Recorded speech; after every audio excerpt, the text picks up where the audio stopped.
ఆయుధ వ్యాపారం పెరిగిన తర్వాత, వలస సామ్రాజ్యవాదం వచ్చిన తర్వాత, ఆధునిక యుగంలో 21వ శతాబ్దంలో ఒక దేశాన్ని ఒకటి వలసగా మార్చుకొని అక్కడ ఆయిల్ నిక్షేపాలు, గ్యాస్ నిక్షేపాలు, ఖనిజ వనరులను దోచుకునే కార్యక్రమం ఒకటి నడుస్తూ ఉంది. ఇవన్నీ కూడా వలస సామ్రాజ్యవాద దేశాలు. రష్యా ఉక్రెయిన్ మీద దాడి కానివ్వండి, అమెరికా ఇజ్రాయెల్ కలిసి చేసేటువంటి కార్యక్రమం ఏదైతుందో ఇరాన్ మీద చేసేది కానీ, ఇవన్నీ ఈ రకరకాల యుద్ధాలు ఏవైతే ఉన్నాయో ఇవన్నీ అదే ఉన్నది. ప్రపంచం ఎక్కడ సెక్యూరిటీ లేదు.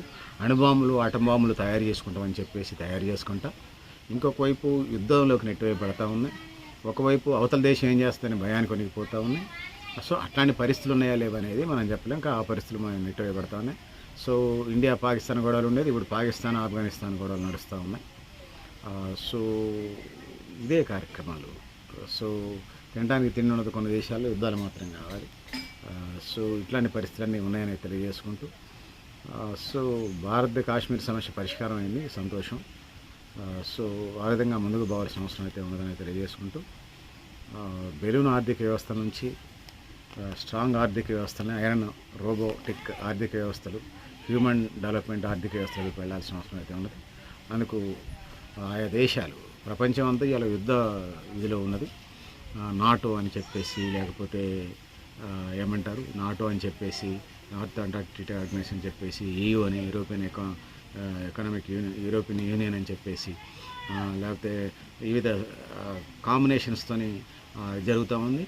సహజంగా వ్యాపార వాణిజ్యాలకు సంబంధించి, ఎగుమతి దిగుమతులకు సంబంధించి ఈ కూటమిలు పెట్టుకోవచ్చు. ఇవాళ ఆయుధ వ్యాపారం ఒకటి ప్రధానంగా అయింది. అణుబాంబులు తయారు చేసుకునే కార్యక్రమం ఒకటి ఉన్నది.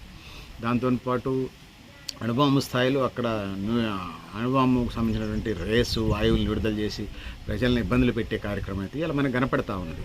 సో అందుకోసం వీటి నుంచి అధిగమించాల్సిన అవసరం ఉంది. ప్రపంచం ఇతర గ్రహాలు ఇంకా చాలా టన్నుల కొద్దీ ఉన్నాయి విశ్వంలో. భూమి అనేది ఒక చిన్న గ్రహం, టన్నుల కొద్దీ గ్రహాలు ఉన్నాయి విశ్వంలో.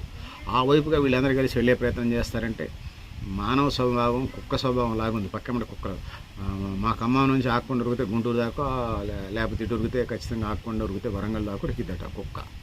కానీ కనపడ్డ బండ మీదల్లా ప్యాస్ చేయటం, యూరినల్స్ పాస్ చేయటం, కనపడ్డ కుక్కతోనల్లా గొడవ పెట్టుకోవటం, 10 కిలోమీటర్లు కూడా పోలేదట. సో అంటే నేను యానిమల్గా పోల్చిన కారణం ఏంటంటే కుక్క గొడవలు ఉన్నాయి కాబట్టి యానిమల్గా పోల్చాను. దేశాలకు సంబంధించి చాలా దేశాలు కుక్క గొడవలే ఉన్నాయి, పనికిమాలిన గొడవలు. వాడి దేశానికి వాడికి హక్కులు ఉంటాయి, ఇతర దేశాల మీద మీకు ఎక్కడ హక్కులు ఉంటాయి? సో ఎక్కడ ఖనిజ వనరులు ఉంటాయి, ఎక్కడ ఆయుధ సంపత్తి ఉంటాయి, టెర్రరిస్టులు ఉన్నారని, అణ్వాయుధాలు తయారు చేస్తున్నారని చెప్పేసి మీరు ఆ దేశాల మీద యుద్ధాలు చేసి వాళ్ళని ఇబ్బంది చేసే కార్యక్రమం అది కరెక్ట్ కాదు. అది అమెరికా కావచ్చు, రష్యా కావచ్చు, పాకిస్తాన్ కావచ్చు, లేకపోతే ఇంకో దేశం కావచ్చు, చైనా కూడా తైవాన్ మీద యుద్ధం చేసే కార్యక్రమం కూడా చేస్తూ ఉంది. ఇవన్నీ సమాజానికి సవాలుగా పరిణమించుతున్న పరిస్థితిని మనం చూస్తున్నాం. అధిగమించాల్సిన అవసరం నేను తెలియజేసుకుంటూ, సో ఇంకా విశ్వంలో చాలా ఉన్నాయి, ఆ విశ్వంలో చాలా ఉన్నాయి కాబట్టి ఆ వైపుకి అడుగులు పడాలి, ఆ విధంగా ముందుకు పోవాల్సిన అవసరం తెలియజేసుకుంటూ, సో పెద్దలారా మిత్రులారా మీరు కూడా మీ అభిప్రాయాలు కామెంట్ బాక్స్లో నేను తెలియజేస్తూ, నేను గరడేపల్లి సత్యనారాయణ, న్యూ లక్ష్య ఆర్గనైజేషన్.